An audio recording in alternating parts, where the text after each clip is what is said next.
What's going on YouTube? Baltmatrix here, and today we are taking a look at Transformers Robots in Disguise Warrior Class Fracture. This is one of the first Decepticon figures that we're getting in the deluxe size class. The only other ones I could think of are Steeljaw and Megatronus. So we have yet another dark colored Decepticon here. Steeljaw is kind of dark bluish, and Megatronus is dark blues and grays. Fracture, on the other hand, is purple, black, and silver, with little red highlights here and there. It's a very good looking figure in robot mode, and it's kind of obvious that he transforms into a motorcycle. Head sculpt for Fracture is quite good. I rather like this head sculpt. Very bird-like, very, very cool, very spiky. Fracture comes with this large blunderbuss of a cannon gun thing. It forms as muffler in alt mode, but in robot mode, it's this very strange cannon that can be wielded on either his left arm, held there, or he can hold it in robot mode, but not very well. In fact, he's not even holding it really all that well in the directions. I guess it's also supposed to be used as some kind of club, though it doesn't really go into his hand all that well. Oh, and his hands do have a tendency to fall off the figure, so just beware of that if you pick him up.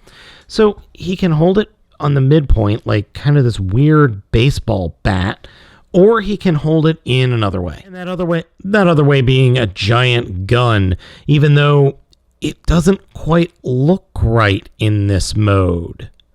It's just odd.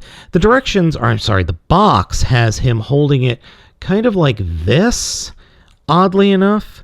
It just looks very strange. It's not a bad weapon, it's just odd. The figure possesses some nice posability with a swivel on the head, some swivels here at the shoulders, hinges outside of that, bends at the elbows, fully 90 degrees, some hand movement, ball joint in the hip, swivels on the thighs, bends at the knees, and some foot articulation. Fracture's transformation is pretty darn easy and kind of goes the way I thought it was going to go. To start off with, we're going to take his hands and fold them up into his forearms and just kind of leave the arms straight out to the sides. Reach around the back and fold down the front motorcycle wheel and then turn it so that the wheel is pointing away from the figure, and grab the backpack and fold it straight up over the head, and then take the head and fold it into the chest of the body of the robot mode. Then we could take the shoulders and fold them back and push them together to form the rear seat, and then take the arms and fold them all the way down along the sides of the body, and where the fists peg into the forearms, that will actually peg into a spot, little tiny peg right there at just above his skirt. So peg that into place. Then take the legs, fold them back up along the back of the figure, slide them together, and then fold the feet up into the backs of the legs and flip them back, and they will peg into place just underneath the seat.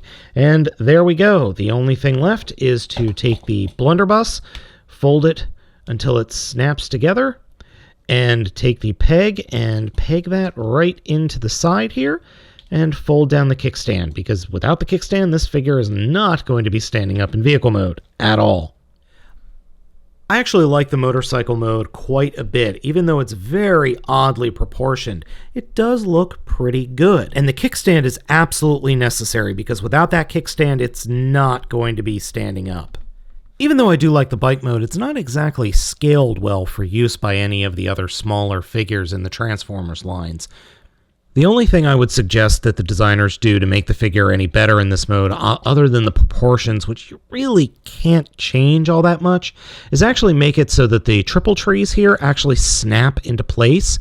They don't right now, and this front section has a tendency to lift up, though it is held in pretty well by friction, so just be aware of that. Overall, Fracture is pretty cool, actually, and I'm really happy that we're finally getting some more deluxe class Decepticons. Megatronus was a good start, and that alone is a great figure. This figure, while not as good as Megatronus, is still pretty strong. It's a lot of fun. I like it I like it a lot, and I'm glad I picked it up. Now, I did get this guy at BigBadToyStore.com. I unfortunately had to get him with 3 other repaints, which I'll probably be giving away at some point, either here on the channel or for Toys for Tots for Christmas. So gang, I recommend picking up Fracture if you can find him. I think he's definitely worth it and definitely worth having in your RID collection. As always, folks, I'm Baltmatrix. Ask you to like, comment, and subscribe, and I will catch you next time.